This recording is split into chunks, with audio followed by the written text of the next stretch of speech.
Live. I guess.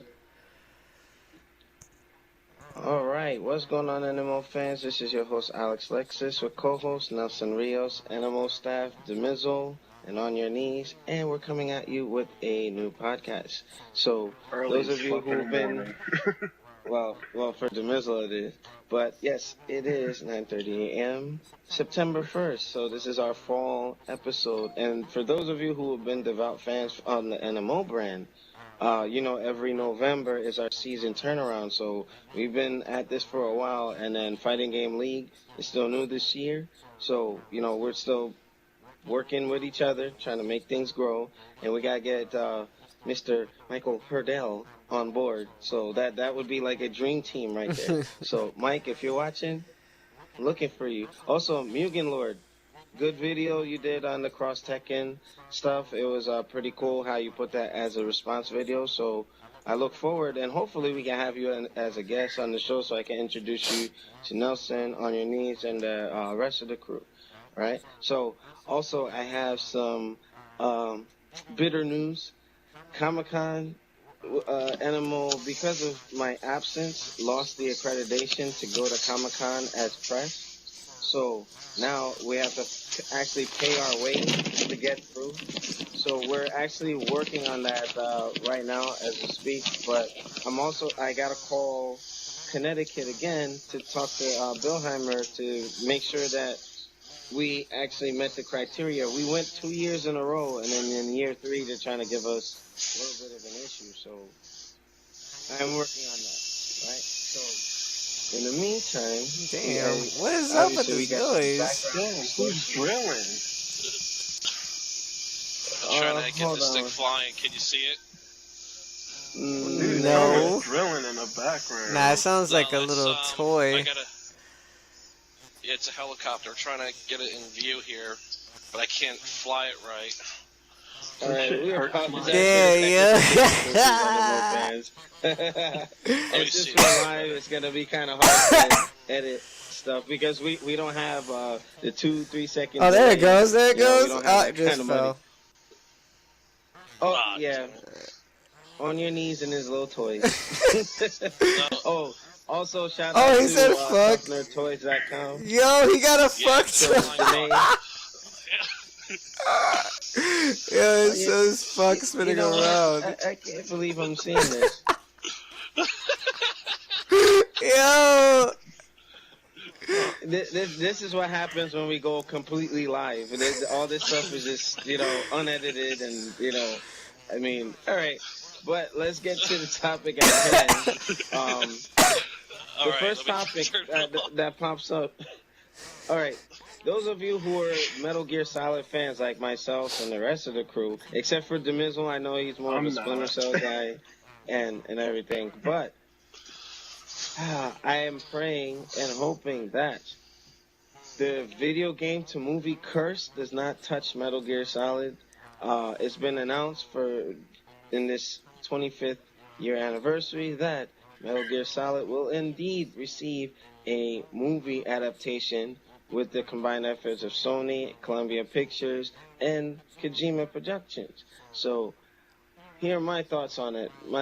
I'm praying, you know what I'm scared of? An end result, like the King of Fighters or the Krampus Fighters. And those of you who remember how me and Anomaly went rage on that fucking piece of shit movie, which I shouldn't even... It was just an insult, a disgrace to the King of Fighters franchise. I mean, the Resident Evil movies are bad to me, but it wasn't that bad in comparison. But I'm just hoping that if they're doing the Ocelot, Liquid Snake, or the Twin Snakes saga, that is done right. You know what I mean? You got to make sure, if you can't get the big name actors, get no name actors that actually look the part. Make it really punch home, because I know with Kojima, actually, he'll be behind the scenes pulling strings. As long as the story can be told the same way that Metal Gear Solid story was told in the PlayStation version, that should turn out to be a decent film. Because Oh. Most of the games are interactive movies, like the last one where the whole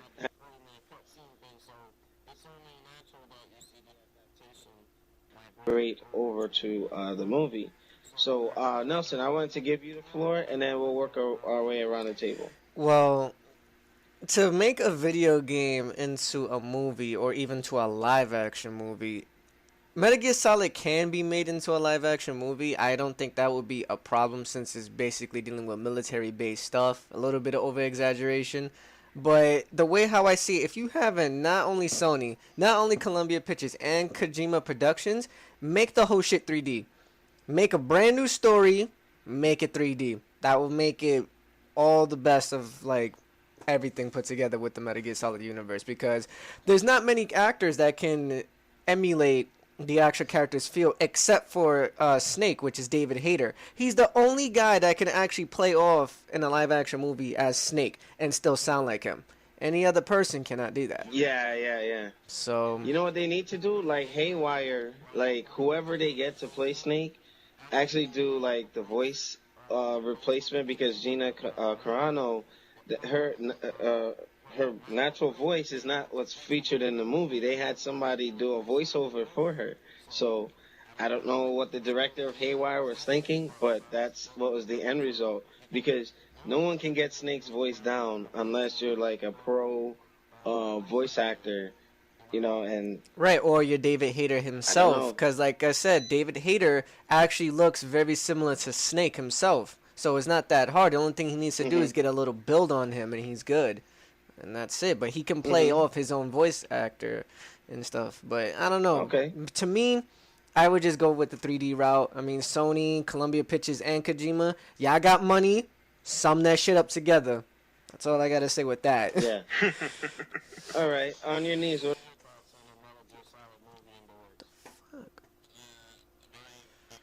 My biggest hope would be that it doesn't get made, because it'll probably be atrocious. That's my concern too. Yeah, you got a lot of Hollywood interests. What if you got to throw this in to sell more? You got to throw this in. Oh, you got to make it PG-13, and it's when you start doing shit like that, it usually is going to bomb horribly. So, I would just let it be. But if they pull it off, that'd be a great thing. But I don't think they could do it. I think if it gets made, it'll be probably one of the worst movies ever. Damn. No. Nothing can be worse than King of Fighters. By far. That's no. King of Fighters is the worst video game movie adaptation ever. Okay? Let's make sure that we establish that. Okay? That's a new commandment. There's a lot of untapped lore they can dip into if they want to do original content, but still keep it within the continuity or in the canon. But who knows what the hell they're going to do? They'll probably make it some teen love story, and it'll be awful. Yeah, and here's my concern. Like, when you try to take a video game and adapt it to the real world, like you see with The Dark Knight, you see the way that they took Batman out of the comics and reinvented him so that, okay, if he were in the real world, or if Bane was in the real world, or Catwoman was in the real world, you can actually see that. Hopefully it doesn't go too bizarre with it, you know what I mean? Like, if they do have to adapt it to real world, which in essence you can see it like a Mission Impossible like movie, or a toned down Michael Bay military movie type thing, as long as they don't overdo it, you know. But Demizzle, you have the floor last before we move on to our next topic. All right, before I get into this, Alex, you need to hit him with the disclaimer. Go ahead and hit him with it before I get into this. Since we're live, I can't do it just yet. I'm still working on that. Like, once I get my Wirecast working properly, I can put that stuff in there. And I see Delson smiling. Would it be something like the opinions expressed by these representatives are of those of their own and not necessarily a representation of MMO? Is that what you're looking for? That's the one. Well, it's all right. Chris got it covered. It's all good. All right. I got to work on it, but I'll get you a good one for later. Don't lay it on too thick. I liken Hideo Kojima storytelling style to the video game version of Yui Bowl. And it's going to be an overproduced mess. It's going to be like the most overproduced, disjointed mess ever, because that's what, like, outside of Metal Gear Solid 1, if you play Metal Gear Solid 2, 3, and 4, like, the stories are just all over the place. They don't flow together. And Kojima fancies himself as, he envisioned himself as a Hollywood writer and a Hollywood producer and a Hollywood director, but he doesn't know how to tell a story. Like, he'll start with a story, then 10 minutes later jump to something that's completely irrelevant to what just happened, then come back to what happened in the beginning, like 50 minutes later down the line, and you're like, why are we doing this? And to go to Chris's point, it's gonna be like every character that's ever been in the Metal Gear Solid universe to attempt to tell a coherent story, and it's just not gonna happen. And it's just gonna be an overblown, But overproduced to interject, it's like, okay, what about the Quentin Tarantino movies where, okay, you see something going on, you got this woman running around on revenge, killing people, and then, like, okay, why is she chopping these people up to bits in Kill Bill 1? Yeah, and then later on, you find out as to why. You know what I mean? It's like, no, but that's the how they try to tag this together. There's a difference between Quentin Tarantino and Hideo Kojima and subsequently Yui Boll. Like, Quentin there's a Tarantino. specific, not to cut you off, there's a specific thing where I'm trying to hit on with that small similarity is the fact that they're not going to just throw the story in your face. That's boring. You know what I mean? It's just, you watch some part of it and then somebody goes into an origin part of that story. And then when they go later in the film, like, oh, that's why that happened. Oh, okay, I see. You know what I mean? Like, you can't just throw the story in their face. Hopefully I'm making a point with that. In Quentin Tarantino's case, it's his style. Like, he tells a story from multiple viewpoints. Like, okay. Take, for instance, Pulp Fiction. It's not told from the viewpoint of a single person, even though all these events are interconnected, if you understand what I'm saying. It's like told from multiple viewpoints. In Hideo Kojima's case, he'll start one part of the story, then jump to, like, the middle of the story, then jump back to the beginning of the story, then jump to the end of the story, then jump back to the middle of the story. And it's just one disconjointed mess. It doesn't flow together. It does, even if you put it together, it doesn't flow together, if you understand what I'm saying. We had this discussion before. I think that's just a matter of opinion. If you played all the Metal Gear Solid stories, or all the games, and I don't know if you can honestly say you played all the games, I don't agree. And Anomaly won't agree with you, even though that I know he's watching. And it's like he'll pretty much. And I wish he was still on the, on the broadcast so that he can have his arguments, because when I was still living in Plainfield, we had this little thing, because at one point I did think like that, but then if you are just like a Harry Potter or Lord of the Rings or Star Wars or whatever, if you're only like a half-ass fan of it, you're going to like, what the hell is going on? But if you're really into it, you're gonna know what's going on. I asked Nelson and Chris, if you're into something, you're gonna know everything about it, right? You can't just jump into an anime lukewarm, which has 230 something episodes, and expect that the story's just gonna be in your face. You know what I mean? It has to be followed from the beginning to end. Here's the thing. I like the Metal Gear Solid lore. It has a very solid lore. Like, the back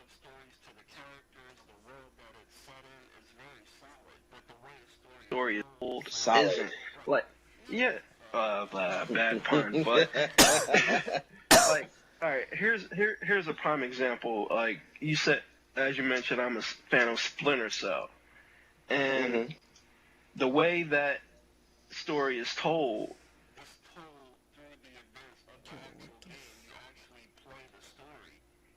Not hit over the head heavy-handed with the story. You're not going to play the game, then take about 30 minutes in a cutscene to explain what you to you what needs to be explained, and only 5 minutes of that cutscene be actually relevant to what's going on, if you understand what I'm saying. No, I get it, but I remember, I don't want to beat a dead horse. It's just the style of delivery of the story, where some people in Japan like that kind of display in terms of, okay, a cutscene, they, you know, it's kind of their style. You know what I mean? It's just I'll put it to you like this. Kojima's style is it's more like if he were a mangaka or an anime producer where he had that forum to tell a long story like 40, 50, 60 episodes, then that would be fine. But if you're trying to tell a story within like a 10-hour game, it's not. Mm-hmm. Okay, well, what do you guys have to say? Nelson, what are your thoughts on Demizzle's comments? I mean, to be honest with you, it just comes down to basically as an opinion when it comes to like if you agree that Kojima is a good storyteller or not. But to me, in my opinion, I think he's doing a fine job. It's just that he's having fun with his own game. You know, he likes to put mixture of action and storytelling, and yet he is a random guy. He's basically known for the silliness and the most weirdest things you will ever see in gaming. So that's just his style of expressing himself within the game. So honestly, I don't have any problem with it. Metal Gear Solid is a great franchise since the very first Metal Gear Solid game from Nintendo. So I honestly don't have any problem with the game at all. Okay, on your knees, what is your response before we move on? Well, it's a rather good perspective. He is rather disjointed and convoluted. But that's not to say that he doesn't make an intriguing story. So it's just a matter of how to decide to implement it and how well actually it'll translate to theaters. Because he's not going to be the only one working on it. So there will be people that help make it more conducive to the screen. The problem is how much extra garbage they throw in there that's going to bring it down or make it shine.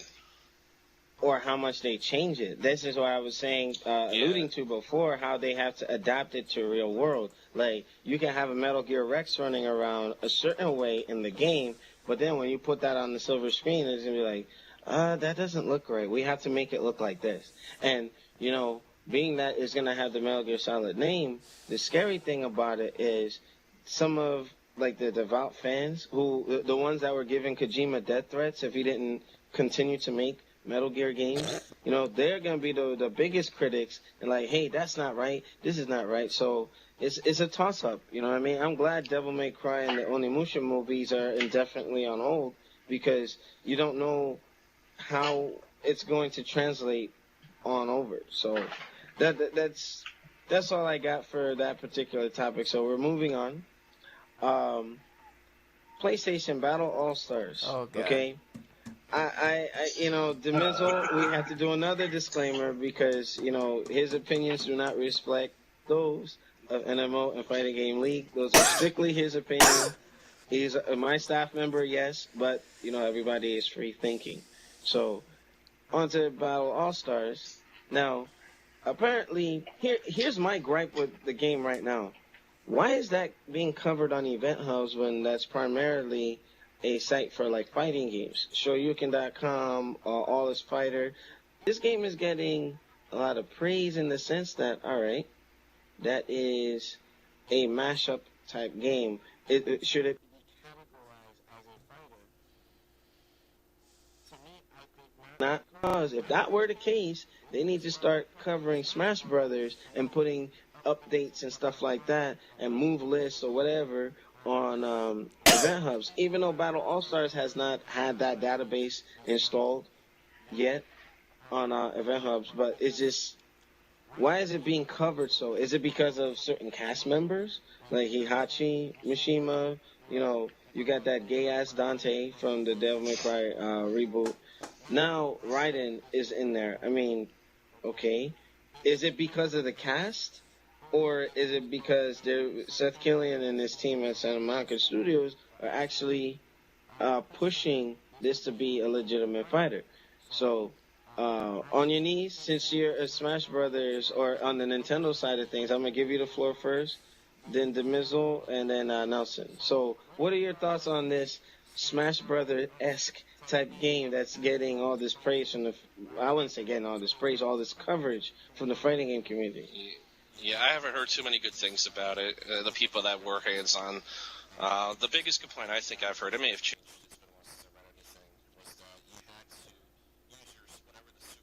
is actually kill people. You can beat on them forever, and unless you use your super move, whatever the supers are, you can't knock them out or get rid of them. I hope they fix that in the final build, because that sucks. Yeah, and it's just they're trying so hard just to mash everything together. It's nothing but a Smash Brothers clone to me. I mean, if they pull it off, that's fine.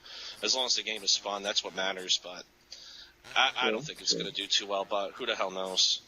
It's Well, with a name like Seth Killian now be behind the project, just his name alone will have people turning their heads and say, hey, you know what? Seth Killian's behind it. It might be decent. So the one thing it does have going for it, it will have better online support than any Smash Brothers before it, so it does have that going for it. So that'll be a big draw for them until Nintendo gets the multiplayer aspect right, which they haven't done yet, and I don't think they'll get it right on the new system. We shall see when the Wii U is released. All right, Demizzle, what are your thoughts? First of all, I'm not a fan of this style of fighting game, period, like Smash Brothers. Can you call it a fighting game? It's like a brawl type thing. It's like, I don't know. It's like a sub genre of fighting game, like the clusterfuck fighting game type of series, and it's just like clusterfuck random fighting, yes. And it's just random. It's just a big bunch of randomness, and like it'll appeal to those fans of Smash Brothers Brawl who like, I wish this was online, and that's who they're targeting mainly with this style of game. But other than that, it's just a big money grab by Sony. Like they looked at the popularity of Smash Brothers like, we need something like that, because that's what Sony does. When they see something extremely popular, they're like, we need our own version of that, and they go out and make it. So it is what it is. As for the coverage that it's receiving on event hubs and Shoryuken and stuff like that, it's mainly because Seth Killian is on the Santa Monica team. If he wasn't attached to the game, it wouldn't be receiving the coverage that it has been on those sites. I agree. If he wasn't attached to it, it would just be another game that you'd see popping up on IGN and GameStop and Game Informer and stuff like that. But it'll sell. No. It'll be a marginal game that leads into the next Sony machine, because this is the type of game that you start producing when you're on the verge of releasing a new machine. So it is what it is. Now, you see, to caveat on what you said, Demizzle, before Nelson gets the floor, this is why Capcom lost a strong presence with Seth Killian's departure.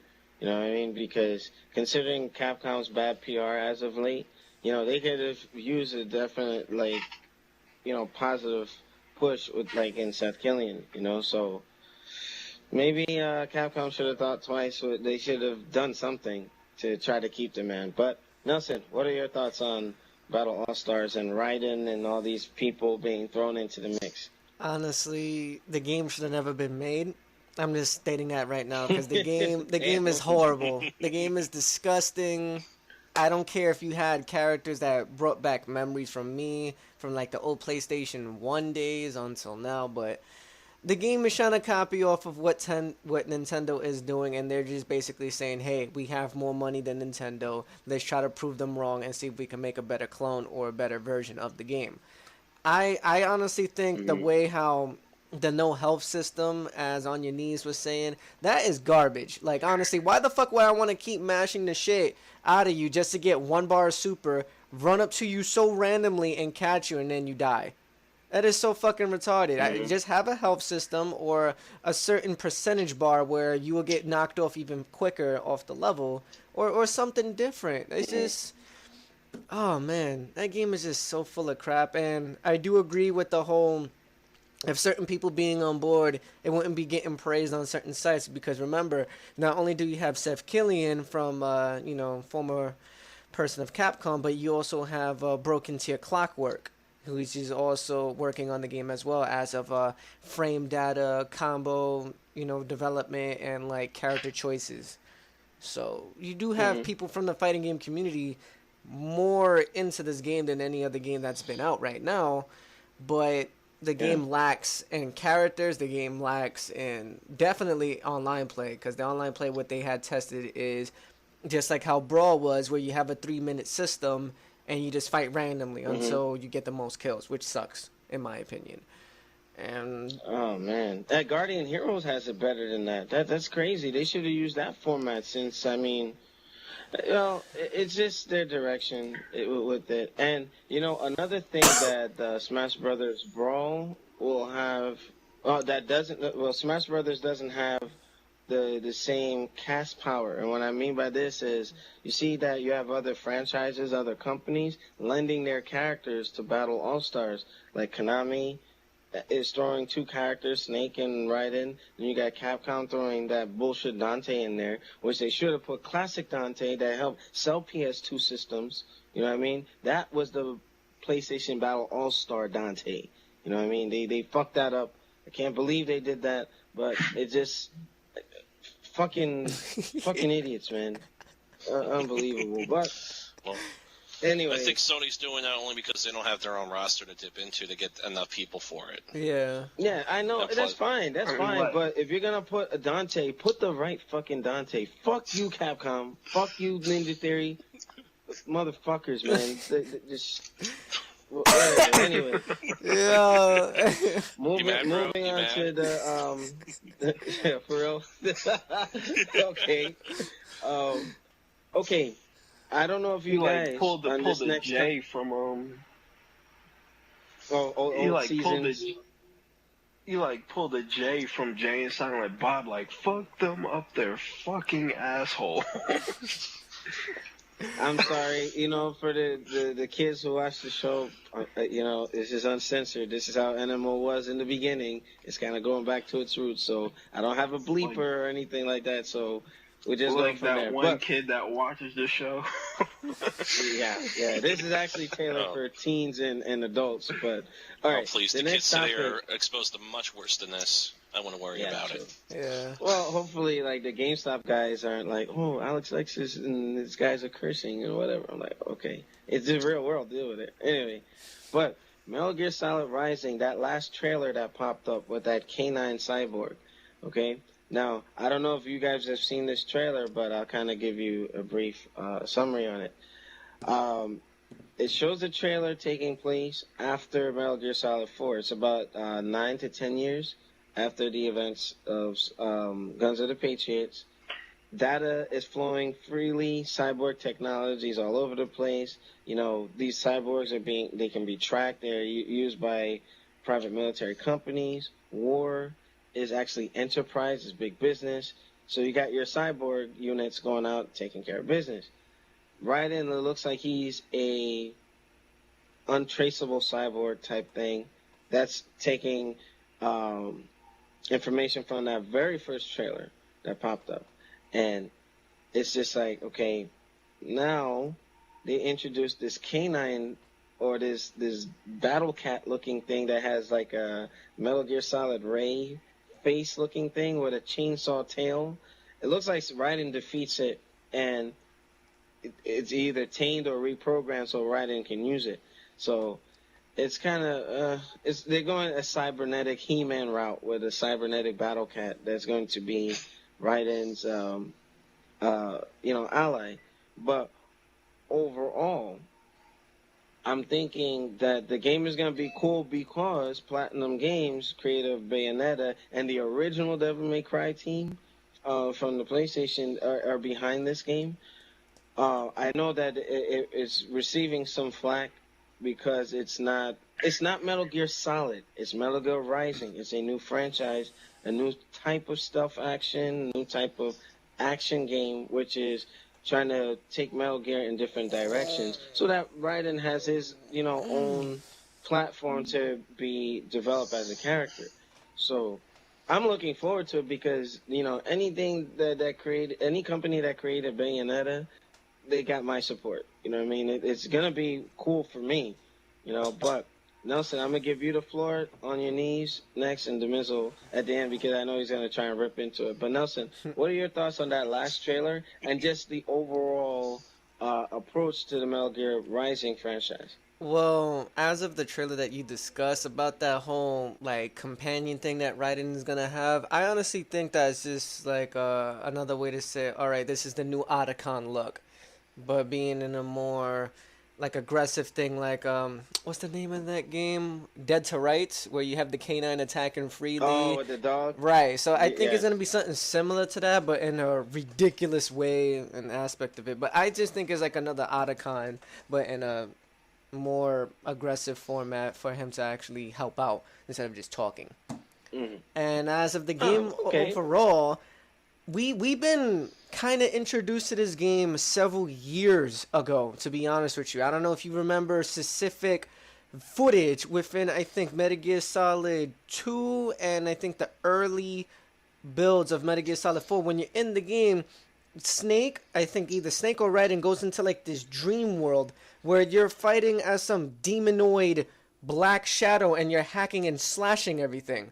I don't know if you've ever seen that within the game before. That was the pre-alpha of the build that they try to make for Metal Gear Rising, and they never discussed about it because it was just something that one of the developers just thought in their head, like, oh, you know, let's just throw this in there because, you know, just some random idea I had. But they based it off of that, and that's, if you look back on it. Now, which game was this? Which game was this? So I'll check it out because I know that there was that scene with Raiden where you actually use a sword towards the end of Metal Gear Solid 2 when Snake is side by side with you. Right, but not that. It's know? it's like I said, it was like a dream sequence. I don't remember if it was Metal Gear Solid 2 or 4. I can check on that as well, and I don't want to be quoted because it's been a while since I've seen it. But it's a dream sequence within the Metal Gear Solid universe, and you're like this possessed black shadow demons. Like, you really can't tell how he looks, but the fighting is very similar to what you see in Metal Gear Rising now, with the hacking and slashing, the precision cutting and everything. So Really, yeah. That's something I have to go look into. On your knees, what are your thoughts on the new direction of Metal Gear Solid Rising? I think they wanted to take it to a different direction. They want to try to get a broader appeal. Which, you know, if they pull it off, that's great. You know, I think the market's oversaturated with action games like this. They're trying to take a different angle. So it may work, it may not, but they've been doing this type of game. When was Metal Gear Solid out of PlayStation 1? How many years was that now? Metal Gear Solid 1 was probably like 97, I would say. Metal Gear Solid 1. So they've been doing the same thing. No, it came out in, I remember I was in college when it came out, so like 98, 99, I believe. Yeah, like we were at Essex Catholic when the game came out, like towards the end. Yes. So they've been doing the same thing for about 13 years. So they want to do something new, and I can't really blame them for that. It depends on how it's implemented. I'm sure it's Konami. I'm sure they'll manage to do something good with it. But the whole sidekick thing, I haven't seen the trailer, but the sidekick thing, I think the way Alex explained it, where it's just a modern He-Man, I think it's just ridiculous, but that's... I have the power of Thunderblade. See, why'd you have to do that? Hey, I love He-Man. You see my name on Uvu? You know my name, son? Yeah, He-Man. Oh, the Black He-Man, okay. Well, it's definitely not that on my Uber, because I could change the nickname, so it's not He-Man no more. So... Why you gotta blow up my spot now? Well, I'm just saying. Why you gotta put me on blast online? I mean, I'd rather prefer the Black Metroid than He-Man. I'm just saying, though. You know what? I got something for you, Nelson. Not on the air. I got something for you. All right. Demizzle, what are your thoughts on the Metal Gear Solid Rising? And you know, so before we move on to the next topic, I know it's another Metal Gear thing that you're gonna rip into. So another disclaimer. I'm actually gonna summarize it. So all right, go ahead, guys. I got it. The views and opinions expressed in this video are those of the correspondents and do not necessarily reflect the official opinions or position of the MMO organization. Okay. I really have no hope for this game. Like, I really have no hope for this game because, not that as Metal Gear, but when games generally change development teams in the middle of development, it usually doesn't bode well because they're trying to rush to put something together as well as implement their own flavor to it, and it doesn't really mix. Like, the game to me reminds me of a combination of I don't know if you remember this, but Shadow Dancer for Sega Genesis with the dog and everything, as well as the PS2 incarnation of Shinobi. So that's what it reminds me of. You know what? That is true. It's true. So I don't really see this going very well, but not because it's Metal Gear. It's just that they changed development teams in the middle of a development cycle. So if you got two different styles of gameplay trying to mesh together, and it's not going to come out good. Just don't see it happening. Well, I did see the making of Metal Gear Solid Rising that they had on YouTube, and it was about like a 16-minute video where Kojima's team, they were trying to make the game, but it was actually Metal Gear Solid Rising. They just couldn't get the system to work, or they couldn't get the mission to work the way that they wanted. So what ended up happening, they gave everything that they had to Platinum Games, and Platinum Games rebuilt it, thus taking pieces from their alpha and putting it into a game that they felt would be better suited for that action hack and slash type of gameplay. So what I think they did, they took a shell of what Bayonetta and Devil May Cry was, and they got the action part stuff and all that signature stuff with that slow down time and cutting and doing all that stuff, or that cut and take, theme that they're going with. I think they built a game and then took what Konami had already put into play and just implemented it into the system. I mean, yeah, you're right. It shouldn't have changed hands like that, but Platinum Games had to develop their own engine and just echo what Konami wanted or Kojima Productions wanted in the game through their own means. So, Demizzle, I challenge you to just go see that video and you'll see what I'm talking about. That's something that's never a good sign where they actually turn something over to another team, because Metal Gear Solid Rising was canceled, and then I guess someone in-house said, no, this game can't die. We put too much work into it, So that's where Platinum Games came into play. But that's the thing. When you take over someone else's project, you're still going to have, the main people that were on the old project having their input, so it's not 100% your project. You're still going to have them, Kojima. That's true. You're still going to have Kojima and his people going okay, we need this, that, and this in the game. It doesn't matter if it works with your system. This is what we need in the game. And then you have the team that took it over try their best to implement that without stepping on any toes. That's why I'm saying it's not going to work. I have faith in Platinum Games. I get what you're saying. Developers. I have faith in Platinum Games because because the lead team. Oh, hold on. It's just I'm having some issues. All right, go ahead. I have faith in Platinum Games as good developers. It's just a case of too many Chiefs and not enough Indians in this scenario, if you understand what I'm saying. No, I get it, but in the rare cases, just I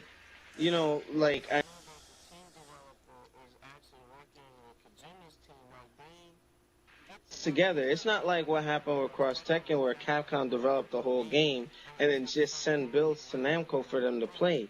They have input. They're actually working side by side with them, although they're using all of Platinum Games' resources. It's it's like a joint effort. You got the heads over there overseeing, supervising, and if they go in straight from the direction that they want the game, hey, make sure you stay here. That's just co-signing what you're saying, but I think that they're in a good place. Platinum Games is a great studio. Konami and the Metal Gear Solid franchise, I like it a lot. I hope that it turns out well. It's coming out in February of next year, late January, early February next year, so it remains to be seen.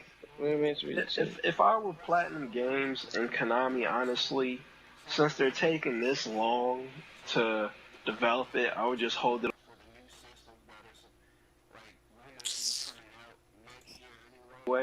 or just hold it off and do it on the new consoles instead of having it be a game that's a major game that's released at the end of a console cycle, because then you got the new consoles coming out like at the end of 2013, and you're gonna look at Metal Gear Rising, and you're gonna look at the new consoles, and then you're gonna go like, why wasn't this released on this new console? If they held it back this long, they could have held it back even longer, upgraded the engine even more, and released it on a new console. Well, Demizzle, that sounds like a contradiction from something you said on one of our last podcasts where, remember how I was saying with Cross Tekken, they should have held it back to make sure that they fine-tuned it? What is it about? Wasn't it about funding and they have a time frame to put the games out and things of that nature? You know, remember that conversation? It's like, you know, there's a that's difference. It's not a direct contradiction, but I can see where you would see that at. Like with Tekken Cross Street Fighter, you had one development team all the way through, so they were obligated to get the game out within a certain amount of time.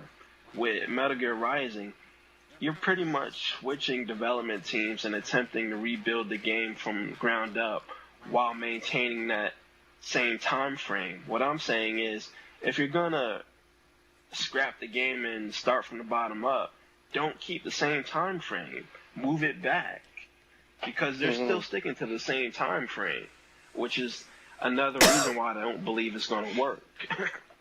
I mean, you know, we hopefully if we do get to Comic-Con, we gotta pay for ourselves. Like, I know that there's tech demos out there. They got the tech demos for Devil May Cry and a couple other games. So, we'll see. Like, I rather make a better assessment after feeling the game. Like when Nelson and I were at Comic-Con 2010, and we actually felt Marvel vs. Capcom 3. In the beginning, it was good. You know what I mean? But then towards the end, they changed some shit that they shouldn't have. But it's like we won't really know until we play the game. You know, so well, let's give it a chance. We'll see how that works out. Let me say something real quickly before you move on to the other subject. Just real quick. The thing that Dave said about holding the game back to a new console, that's not going to happen because they already announced a new Metal Gear Solid game for the new console generation of the upcoming years. So that's definitely not going to happen. And two, where the mini game that was established was a Easter egg in Metal Gear Solid 3 Snake Eater. When you save in a particular spot of the game, Snake comes out of nowhere and says, I think this is a bad idea to save here. And next thing you know, he starts talking and I guess you could say commentating over his little dream sequence of this killing game. So you can tune into that and watch that little 45-second clip of you hacking and slashing shit. Okay, cool. All right. Well, this is actually turning out to be a wonderful live show. So, moving on to the next topic, and this one's real quick. Mercury Steam, I fall in love with this company for reinventing the Castlevania franchise, and unfortunately, and this came to mind where.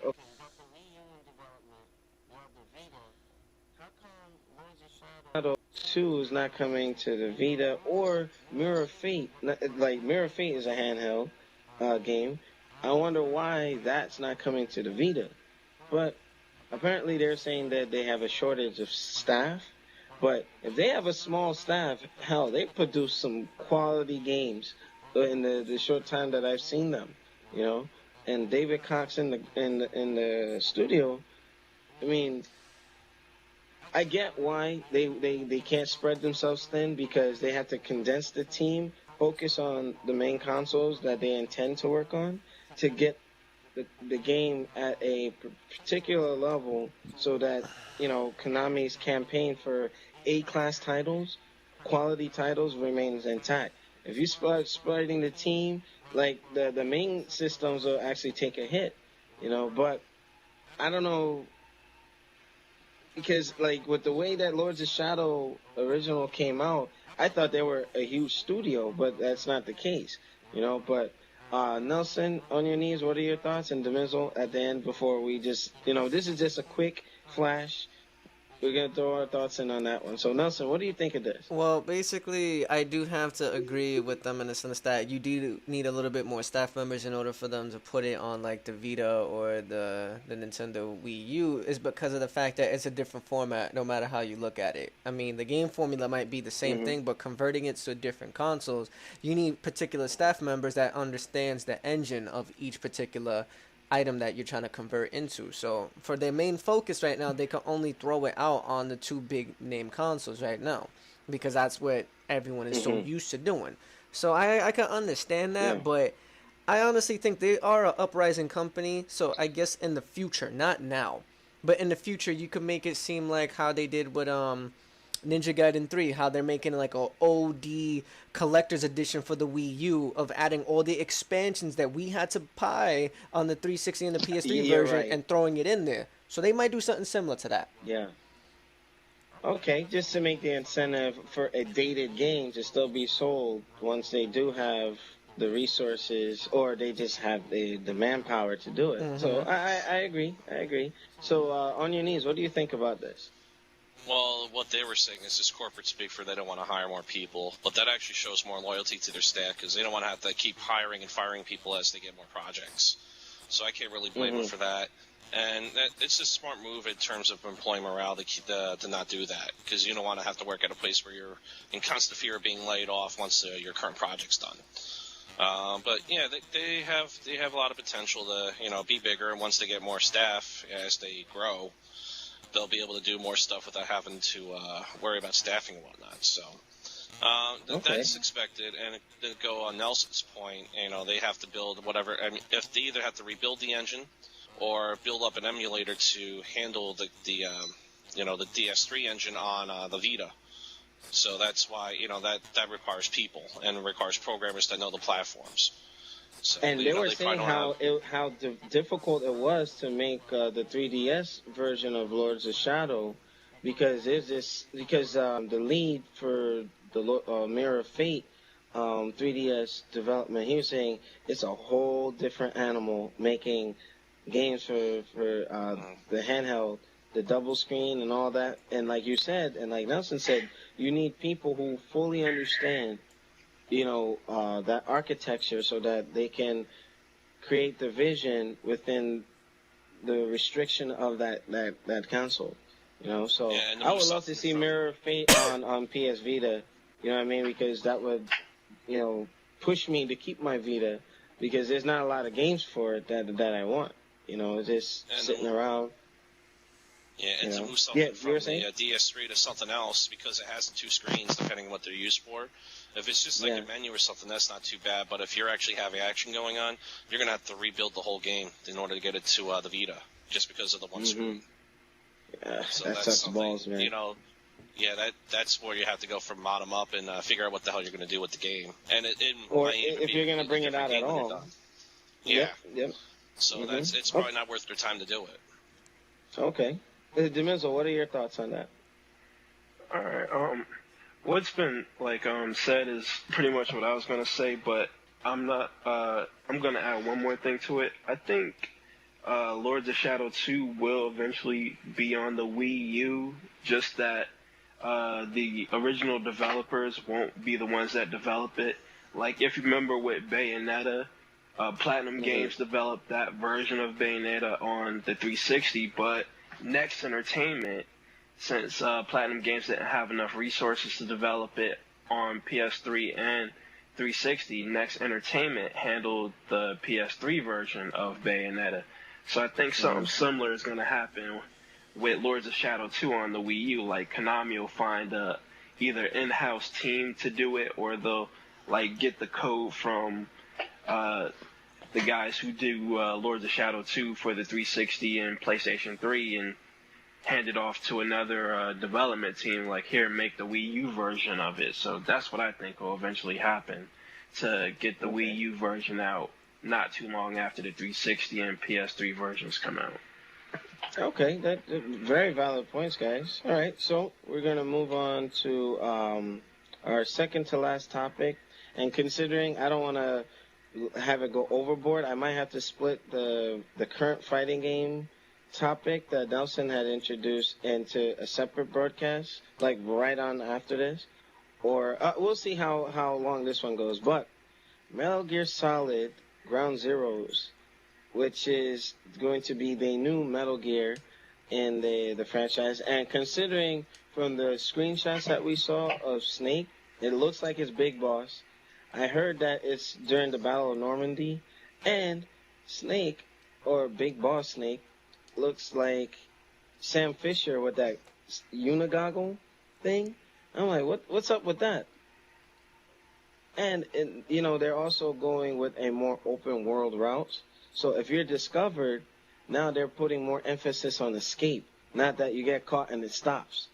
Because I think that adds more realism to it. Like, oh, okay, I'm serving overseas, I'm on a mission, and all of a sudden I get discovered. It don't stop there. You better get your ass out of there, or you're gonna get something hot in your behind. You know what I mean? So it's I like the route that they're going with this. It's gonna throw a lot of the old school fans for a loop, because like, damn, I got caught. Let me start over. No, if you mess up, now it's time for you to get into the fight, get and run. And I think that's gonna add a lot of, like, if I can use this as a reference, like Metroid escape sequences, where it's just like, it's real tense, like, oh shit, I better get out of here. Oh, look at the timer. Fuck, they're gonna send in an airstrike or something. If they do it in Metal Gear, you know what I mean? Like, I like how they doing this. It's like Need for Speed Most Wanted. Like, when you're driving, then the cops come after you, then you have to go into that cooldown mode. You know what I mean? And then, but it was introduced in the other Metal Gear games. But, like, what was that, Snake Eater? But I think they're going to take it to another level. Like, you really have to escape this time. But with the new Fox engine, I wonder what Snake is going to look like. You know what I mean? Like, if he actually looks like a real person, with, like, with the cutscenes not being 30 frames and they don't have to cut corners, I think Snake can actually take on a very different look than what we probably envisioned him to look like. So I'm going to give the floor to On Your Knees, Demizzle, and Nelson last. So, Chris, what do you think about this? Like, they're taking it in another direction, and they have this new engine. Escape is going to be a big thing, and it's open world. So Metal Gear Solid meets GTA. What are your thoughts on this? Well, it's just they're trying to find a broader audience for the whole thing. I only heard about it the other day, so I don't really know too much about what's going on with it. I don't know if they were trying to do multiplayer with it or not. I imagine that's probably something they're going to try to work in with the open world thing, and that's why there's probably going to be a bigger focus on escape. Because, they can't have a system where the game just ends if they want to throw multiplayer in. So they're trying to find a wider audience, and, I think it's far too early to know what the hell they're going to do with it. So we just have to wait and see what comes up. Okay. Demizzle, what are your thoughts? Like when I heard about this, like, what immediately popped into my mind was Far Cry in the third person, like an open world game that's based on combat, evasion, and stealth. So that's the kind of game I can see it ending up being, as far as the gameplay style is concerned. As far as reaching a broader audience, like, I agree with Chris. When you make an open world game, you're trying to open up the game to new styles of gameplay, and generally in open world games like that, you generally don't want to have, unless you're making a massive game like on the scale of Skyrim, you generally want it to be a multiplayer type of game. So that's the route I can see it going. Okay, before I give the floor to Nelson, something popped into my head while you were talking, Demizzle, that got the gears turning. For those of you who played Dead Rising, I think it's going to be a combination of that and Metal Gear, because Dead Rising actually tells a story based off of the events. Like, if you want to get the full story, then you have to do certain things in that open mall area. So it's not like you have to go a linear path. Like, you can go all over the place. okay, this cutscene is triggered, that cutscene is triggered, this happens, that happens. You know what I mean? So I can see this going into really interesting territory. All right, Nelson, what are your thoughts? Well, based on the new Metal Gear Solid game that's coming out, I do like the idea that how they're trying to make it more open in the sense of like a Splinter Cell type world or a Just Cause world. But as of the Yeah, whole yeah. stopping the game when it's alert, that's just a thing that they put in the game just to increase the difficulty. It just tries to make you into like some fucking perfect machine that doesn't fuck up. But the game always have Mm-hmm. an option for you to, push that aside and do try to escape. And the game will get even harder when you do try to escape. It's not nothing new to the Metal Mm-hmm. Gear Solid series, but as of the way how the open world idea that you're mentioning, it might get chaotic. Like if it's, let's use Metal Gear Solid 4 as an example. You have like those tankers that have the big ass giant legs. Those things might come after you. You Mm-hmm. might get Metal Gear Rays coming after you. It might be all types of crazy Mm-hmm. shit going on. So I could see that, but I'm hoping the game does not follow the Splinter Cell route because Splinter Cell it's its own technical stealth game, and Metal Gear Solid's its own stealth game as well. I just don't want that to Yeah, become they the need same to make thing. sure that they stay different. Yeah, they have Right. to. Okay, Like- Metal Gear is Metal Gear, Splinter Cell, Splinter Cell. Don't start dipping into each other's stuff. You know. But Like we one shall more see. thing, one more thing. Like another way I can see them going is like, with the open world aspect is okay, even though it's an open world, you'll still have an objective, and instead of being put on a linear path, you'll have an open section of the map. Like, okay, here's the objective. How you complete it and get there is entirely up to you. And like, you can ramble your way through it, just shooting everything and hope for the best, or you can stealth through the trees and whatnot. So I can see them going that route Right, as well. but the thing is though, if they go that route, they're basically going to be following Splinter Cell because that's what Splinter Cell is doing as of currently. So I don't want them to go down the same route because if that's the case, just have the same people who's doing Splinter Cell to make the new game because it won't be Dude. called Metal Gear Solid no more. Yeah. I'd say that right Splinter now. Cell, Splinter Cell Solid. That would be interesting to see a crossover and see how the two characters can coexist. But what I'm gonna do, I'm gonna end this particular podcast so that Nelson and I can go into the other topic of people who are playing certain fighting games and think they're at pro level when they're really noobs, and that can get really, really in depth. So I'd like to thank the Nmo staff for being on this podcast. I'd like to thank Nelson and Fighting Game League. Always a pleasure. If you have any questions, comments, or concerns for the Nmo and Fighting Game League broadcast, make sure you contact me or Nelson either on Facebook, on YouTube. Shout out to Mid Aberdeen. Tough Nerd Toys, our unofficial sponsor. If you want to be involved with this show, like I said, just get in touch with us. Shout out to Nupe. And make sure those of you who are going to the Fight Club 2.0 fighting game tournament at the Hyatt in Morristown, New Jersey, that's going to be run by KOTC Nation. Again, I'll be competing in that. So if you want to do a meet and greet thing, probably do on-the-spot interviews and get your thoughts on a couple of things, and we will, check you out there. Any announcements from the round table before we log off on this particular section? Nope, I'm Yes, good. All right, Nelson, any announcements before we break this up and go to the next one? Basically, as you said, how you're gonna go to the KOTC Nation tournament, I will also be making an appearance as well there. So if you want to talk to either myself or Alex or get a couple casual matches, I have no problem playing you guys, and I would like to help out further in the fighting game community, especially in Jersey. So. Roger that. So, Nelson, we'll coordinate getting you from All Penn right. Station. I'll get you out there. All right. All right. Cool. So we will see you guys on the next podcast. Things have grown. You see how we have unlimited time. So just give us your support. We'll just keep getting bigger and better. We'll see you next time on the Fighting Game League NMO broadcast show. Peace.